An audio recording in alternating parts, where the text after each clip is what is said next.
نزیکەی 138,000 کیلۆمەتر دووجار ڕووبەری هەیە. یەک لەسەر سێی خاشی عێراقە.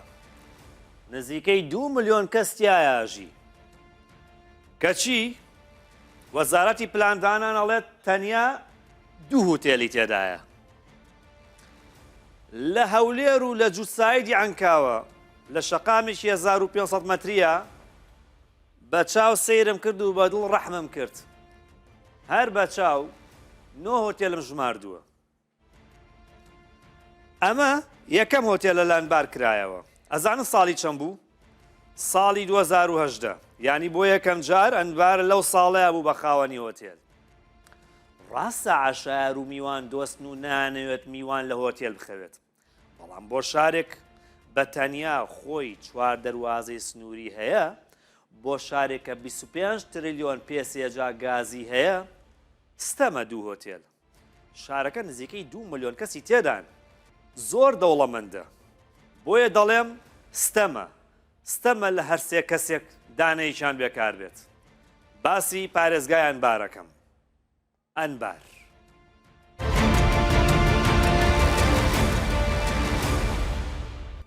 سڵاوتان لێبێت و کاتتان باش. من محەممەدی شێخ فاتحم. باسی پارێزگای ئەنبارتان بۆکەم. یەکێکە لە گرنگترین پارێزگاکانی عێراق. باسی پرۆژەکان یەکەین، باسی بودجەکە یەکەین. باسی هەڵبژاردننی پارێزگاکان بۆچی پەیوەندی بە ئابوووریەوەیە، چونکە هەڵبژاردننی ئەنجومەنی پارێزگاکان بریتە لەو حکوومەتە خۆجییانی کە لەو شوێنە کارەکەن و ڕاستە خۆ پەیوەندیان بە خەڵکەوە هەیە. یعنی فراوانی دنیا بە تۆچی کە تۆ پێڵاوەکانت تەنگ بێ. قسەکە لێراوەیە تۆ بۆ تۆ گرنگە ئایا خزمەتگوزاری هاتوۆتە گەڕەکەت یانە، کارەباتە یاخودنە، ئاو باشە یاخودنە، خزمەتگوزاری تەندروستی قوتابخانە هەیە یان نا، بودجەی شارەکە چەندە، ئەوە ڕاستەوە خۆ پەیوەندی بە تۆ هەیە. بۆیە ئێمە باسی هەڵبژاردننی ئەنجومەنی پارێزگاکانەکەین. جا ئەم جارە کە باسی ئەنبارەکەم خاوەنی خۆی و کوڕی خۆی لێ هەڵکەوێ، بستی بە قەرز نایە. زۆر لەبارە ببێت بە پارچەیەک لە دووبەی و لە دەوحە و مەنامە. کەمێک لەمە پێش باسی ئەومان کرد کە تەنیا 2 هۆتێلی گەشتیاری و پرۆژەی گەشتیاری تێدایە. ڕەنگە لەم لاولە کوخێک، شوقەیەک، خانوویەک، چوزانم کابینەیەک هەبێ. بەڵام شایانی باس نییە. ئەوەش ڕاستە نەریتێکی زۆر جوانی عەشایەری هەیە لە ئەنبار. ئێجگار میوان دۆستن. هەر سەرک عەشرەتێک لە دیوەخانەکەی میوانخانەی تایبەتی هەیە. ڕێزێکە لێگرن لە هیچ هۆتێلێکی 5 ئەستێرەی ئاوا خزمەت نەکراوی. بەڵام ئیدی ئەوە پارێزگایەکی گەورەیە. ئەگەر قەرار وابێت و بەرهێنانی گەورە لە بواری بازرگانی و کاڵی و نەوت و گازا بکرێت، ئەوە ڕەنگە سەدان و هەزاران کارمەندی بیانی و غەیرە بچنە و شارە. ئەوەش ناکرێت. شەوێک 2 شەو ئاساییە. ڕاستە ئەوانیش لە خزمەتکردنی میوان تەوەزەلی ناکەن. بەڵام کشە کشە پۆپەڕەشە، چونکە میوان شەوێ 2 شەو خۆشە.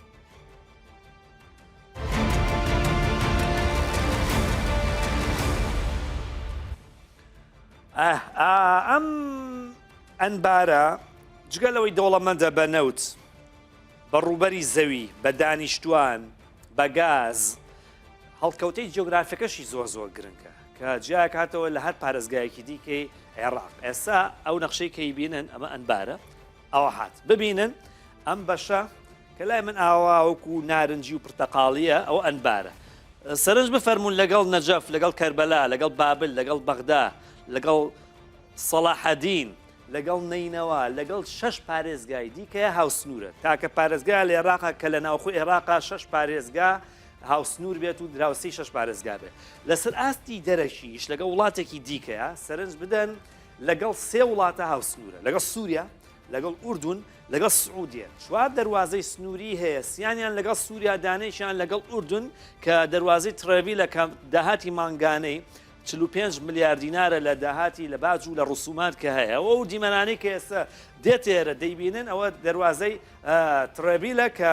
یەکێکە لە دەروازە گرنگەکان کە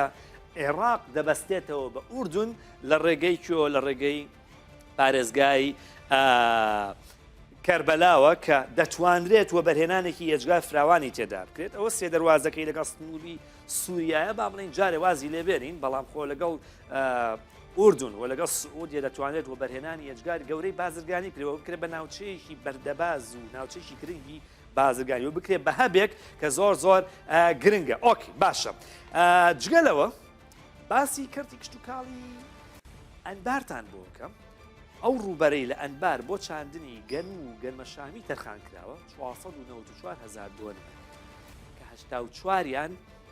دێمین ئەوی دیکەی بە ئاوی بیر و ئامێری پرژێنەر ئاوەدرێت. لە ساڵی 2022 ئەنبار زیاتر لە 200,000 تۆن بەرهەمی گەرمی هەبوو. بۆ یەکەم جار لە دوای 13 ساڵ پێداویستی ئەو پارێزگایە لە گەنم پڕ کراوەتە. ئەم زانیاریە گرنگە کە بۆتانی باسەکەم. عەرەبستانی سعودی حەزی لێیە پرۆژەیەک لە عێراقا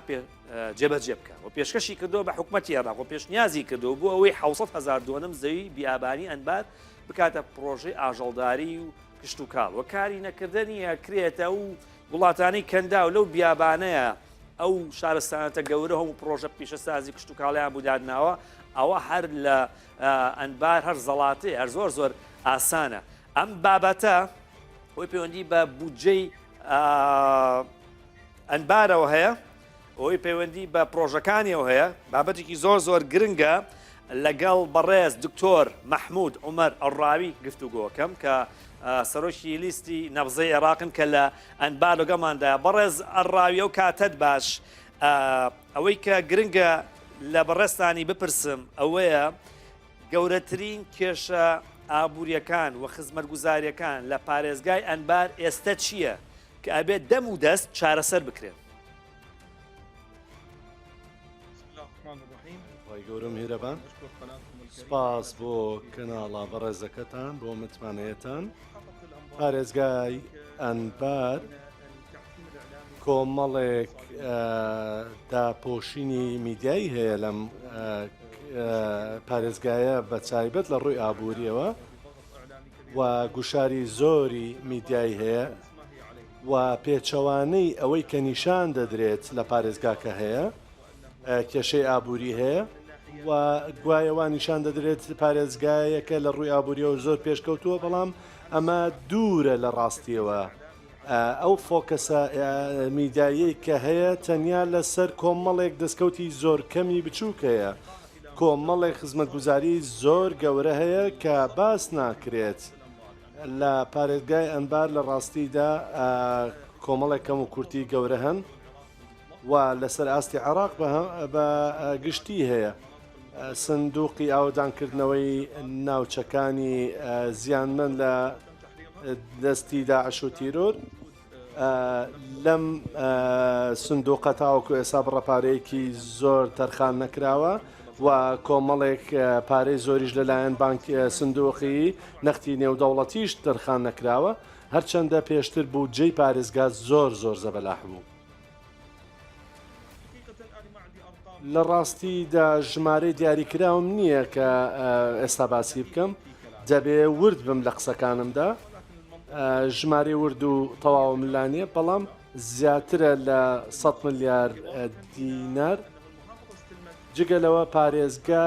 کۆمەڵێک پارەی زۆری وەرگرتووە لەو پارانەی کە پێشتر بۆی تەرخان کرابوون بەڵام خەرج نەکراون. لە ساڵی 2013 تاوەکو 2017 بڕەپارێکی زۆری وەرگرت. ئێستا خزمەتگوزاریەکان زۆر لە ئاستێکی کەمن بە هیچ شێوەیەک.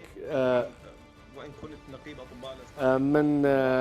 نەقیبی پزیشکانی ددان بووم لە ئەنبار بەڵام ئێمە کۆمەڵێک لە ئەنبار کۆمەڵێک کۆمپانیای گەورەمان هەیە. من خاوەن کۆمپانیایەکی زۆر گەورەم لە ئەنبار و کۆمەڵگەی نیشتە جێبوونمان هەیە لەو پارێزگایە. زۆرینەی ئەو کارین کە دەکرێن کاری تایبەتن واتە هەندێک بەڵێ کۆمەڵگەی نیشتە جێبوون هەیە بەڵام ئەمانە کاری تایبەتن نەخۆشخانەی تایبەتن لە پارێزگاکە هەن بڵاون. ئێستا پرسیاری کەرتی تەندروستیش لێ پرسم بەڵام ئەو پارەی کە لە سندوقی ئاوەدانکردنەوەی ئەنبارە ئەم بەخشی لەگەڵ ئەو بودجەیی کە هەیە لە بەردەم پارێزگارە پارەکە خەرج نەکراوە یان خوراوە و دیار نەماوە گەندەڵی و بە هەدەردانی تێدا کراوە کامیانە؟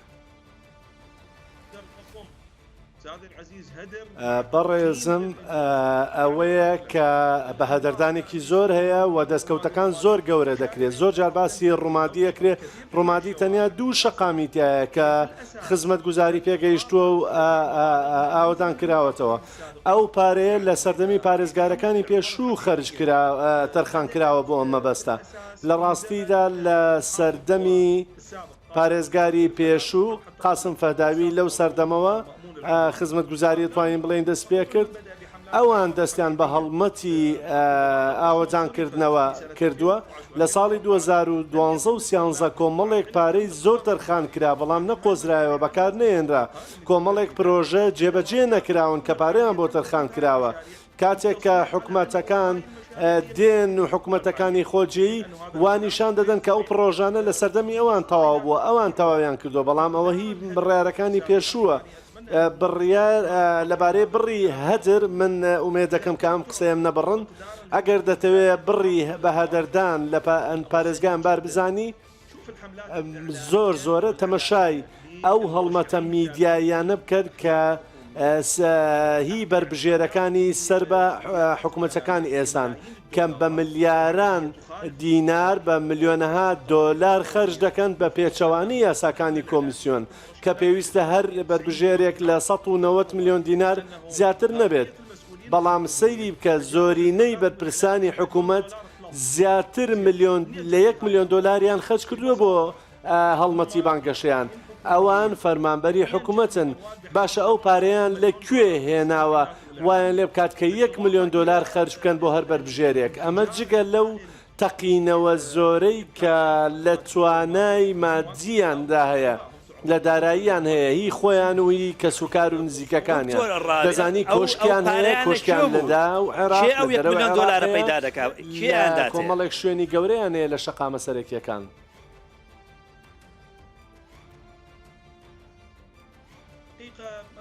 لە ڕاستیدا دەزانیدا من دەمەوێ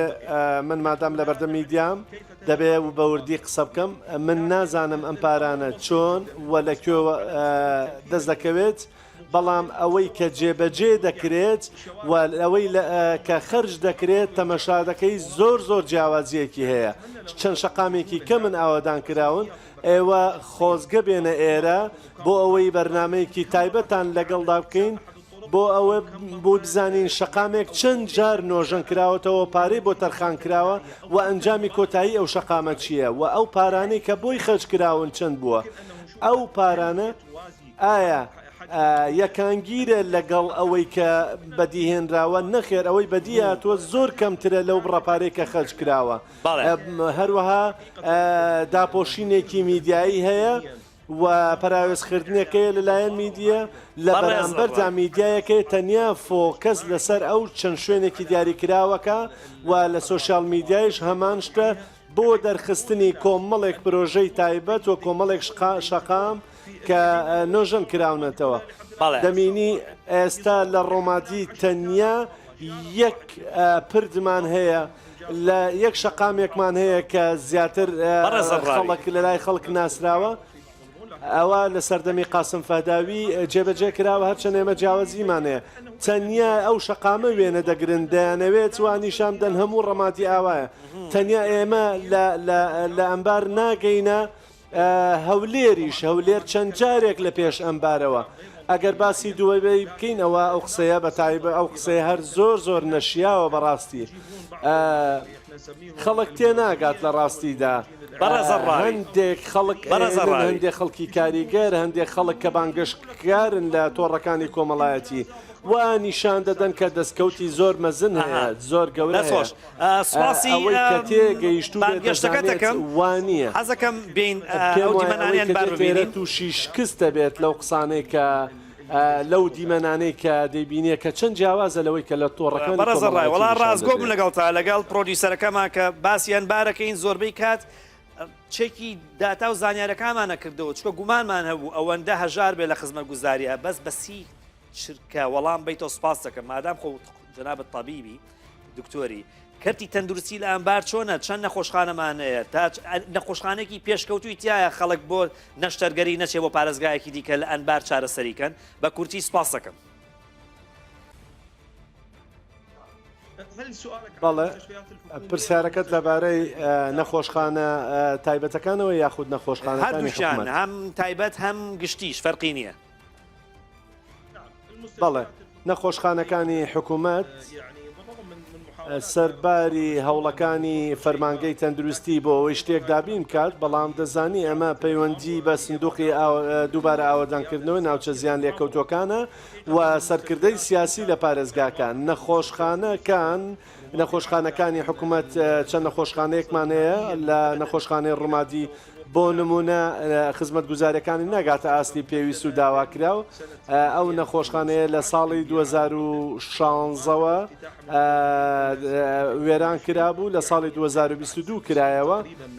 دوای 6 ساڵ لە گەڕانەوەی خەڵک توانرا ئەم نەخۆشخانەیە ئاوەدان بکرێتەوە نەخۆشخانەکان دەرمانیان تێدانە تا ڕادەیەک ئامێر و شتی تێدایە باشە دەمانەوێت دادپەروەر بین لە قسەکانمان بەڵام بە هیچ شێوەیەک ناگەنە ئاستی خواست کۆمەڵێک نەخۆشخانەی دیکەشەیە نەخۆشخانەی فەلوجەی گشتی بۆ نمونە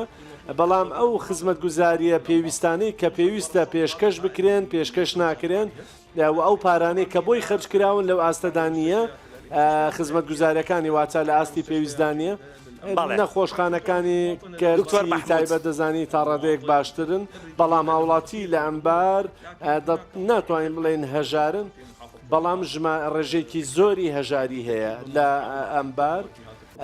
زۆر لەوە زیاتر لایەنەکانی حکوومەت و لایەنە فەرمیەکان و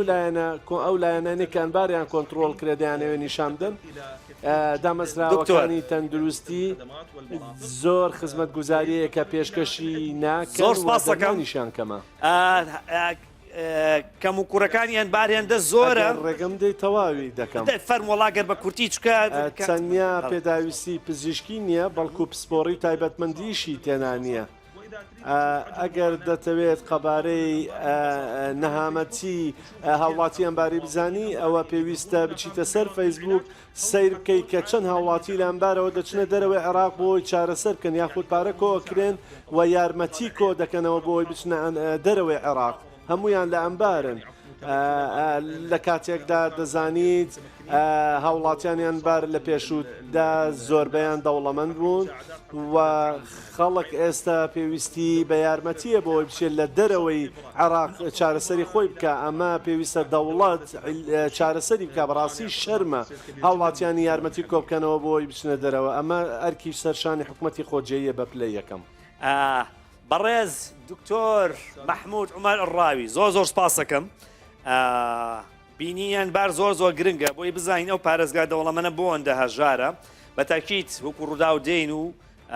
پێشتر ئیشمان لەسەری کردووە زۆر سپاس دەکەم لە ئەنبار لەگەڵمان نبوویت هەر بژیت ڕاستەکەی ئەوە دۆخی و پارێزگایت لە زاری خۆیانەوە ئەگادارن کە چی ڕوویدا و چی ڕووی نەدا و لە ئەنبار چۆنە گوزەرێ ئێمە پێمان وا بوو دوو هوتێل زۆر کەمە بەسەوەڵە شەقامی شیتیان یڵە یەک پردیتە یەک شەقامیان نۆژەن کردوتەوە ئەڵێ بەس ئەمە پیشانێن بانی تا ئەوارە ئەوە زاری خۆیەتی خوان باسیەکەن حەزەکەم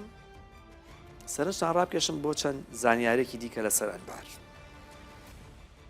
ئەوەی پەیوەندی بە ئەنبارەوەیە کۆمەڵێک داتا و زانیاری لەو شارە هەیە کە زۆر ناکۆکن ینی پارادۆکسن دژبەیەکن 940,000 کەس لە پارێزگایەکە بێکار و هەژار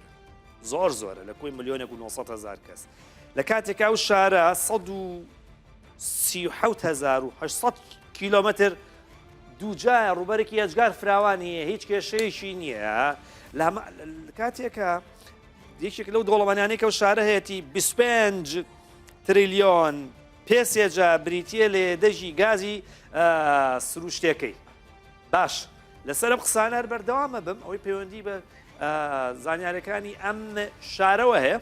ئێستا حەزەکەم سەرنجان بۆ چەند داتا و زانیارێکی دیکە ڕابکێشمەوەی کە پەیوەندی بە کەرتی خزمەت گوزاریە هەیە بە تایبەت بە قوتابخانەکانەوە ئەوەی کە گرنگە سەرنجی ئێوەی لەسەر بێ ئەوەیە کە جارێکم بەشە بودجێ ئەم پارێزگای لە کۆی بودجێ عێراق 436 ملیار و 300 میلیۆن دینار شتێک کەمتریان زیاترە لە بودجێ پەرەپێدانی پارێزەکانی 110 میلیارد دینار بریتە لەو بودجەی کە هەیەی بەڵام کێشەکەەوەی ئایان بودجانۆک و خۆیان جێبەجێکرێن و جێگیرەکرێن و خەرجەکرێن یاخودنا لە خزمە گوزاری قوتابخانەی 2000 قوتابخانەی تایە کە هەر قوتابخانەیەک 1000 قوتابی بەردەکەوێت و لەسەر کۆی ئەم قسانە هەستیار قادر بە هەستیاری دێتە ستۆدیۆ و بە هەستیاری قسە لەسەر ئەم بابەتە کات زۆر بەخێر بیکا کەستیان ئیدیتۆرە دەستی عێراقی ئامادەکار و پرۆدیوسەری بەرنامەی 15 ئەمێ باسی ئەوم بۆ بکەی کارەبای ئەنبار بۆ کەمە و کارەبای کەیانە لە شێوە دادی طبعا پەیوەندی نێوان ئەنبار و کارەبا ڕێک وەکو ئەوە وایە کە ئاشێک هەیە بێ بەزنا بچیت لە بازار ئار بکڕیت غازێکی زۆری هەیە وەکوی کە باسی کرد ئاشی ئاو لێ بڕاوە وا ئەم هەموو غازەی هەیە کە غاز بنەمای بەرەمێنانی کارەبایە خۆی بەڵام کەم و کورتی یا کورتێنانی لە کارەبا هەیە ئێستا پرۆژەیەک هەیە ڕێکەوتنیەک هەیە لەگەڵ ئوردونە کە کارەبا فرۆشێ بە عێراق بەکوێ بە ئوردون طبعا بە مەرحەلەی یەکەم تەواو بووە بەستنی هێڵەکان تەواو بووە تقریبا لە قۆناغی یەکەم کارەبا بەکوێ بفرۆشێ ئوردون ئەیفرۆشێ بە عێراق لە بریەوەی کە پێشەوانە بێتەوە یعنی طبعا ئەو کارەبایە دەدرێت بە ئەنبار لە بەروی نزیکترین سنووری هەیە لە قۆناغی یەکەم 150 مێگاواتە تا ئاگاتە 900 مێگاوات باش یعنی ئەوەیە شێکە لەو کێشانەی کە ئەنبار بەردەوام بەدەستی وەناڵێ چیڵی سەبارە بە دواکەوتنی بەرەمێنانی غاز لەوێ بۆ دواکەوتم خۆی کۆمەڵی کێشی زۆری هەیە عکازە و یەکێک لە چێلگە هەرە گەورەکانی پێشتری راوە بە کۆمپانیایکی کازاخستانی سیحابیانی پاشەکشەی لێ کردووە دواتری را بە کۆمپانیایکی کۆری لە شەڕی داعشا پاشەکشەی لێ کردووە ئێستا ئارامکۆ هاتوتە پێشەوە ئارامکۆی سعودی لەگەڵ کۆمپانیایکی ئۆکرانی کامانە بەرهەمی بێنن بەڵام لەسەر و هەمووە لە گەڕی شەشەمی گرێبەستەکانی وەزارەتی نەوتا 11 ئەوە هەیە چێلگەی گازی هەیە کە لە عێراقم استکشاف کرێن یعنی بدۆزرێنەوە هەم پەریان پێ بدرێ هەشتیان لە ئەنبارە یعنی ئەمە دەری خست کە ئەو شارە لە ڕووی یەدەجی گازەوە لە ڕووی بەرەمێنانی گازەوە شارێکی زۆر دەوڵەمەنە دوانیشیان یعنی جگە لەو هەشتە دوانیشیان هاوبەشە لە نێوان ئەنبار و نینەوە ئەنبار و نەجەفە یعنی ئەو یەکێک لەو قۆناغانی کە ئێستا یعنی لە دوای گەڕی شەشەم ڕەنگە بەرەمێنانی گاز ئەنبار زۆر سپاس کاکەسیار با ئەخیری قسەکەمان لە جیمی سەیرە و ڕاپۆرتەی خیر بکەین باشە یاڵا دەی با ڕاپۆرتەکەمان ببینین و بەخوای گەورەتانە سپێن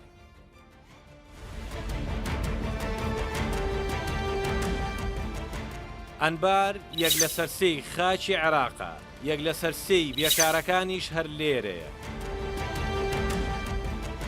یەک لە سەردووی دانیشتوانەکەی گوندنشینن تاکە پارێزگایە سنووری بە 3 دەوڵەت و 6 پارێزگای عێراقەوە هەیە داهات یەک دەواازەی مانگانە 45 ملیار دینارە ئەمە بازرگانیەکەی با باسی وزە بکەین 25 تریلیۆن پێسێجا غاز لەژێر زەویەکەیەتی ڕۆژانە 6 ملیۆن پێسێجای لێ دەردەهێنێت بۆ بەرەمێنانی 35 مێگاوات کارەبا لە ڕووی کشتتوکاڵیەوە لە دوای 10 ساڵ بۆ یەکەم جار پێداویستی شارەکەی لەگەنم پڕ کردەوە کە 200,000 تۆن بوو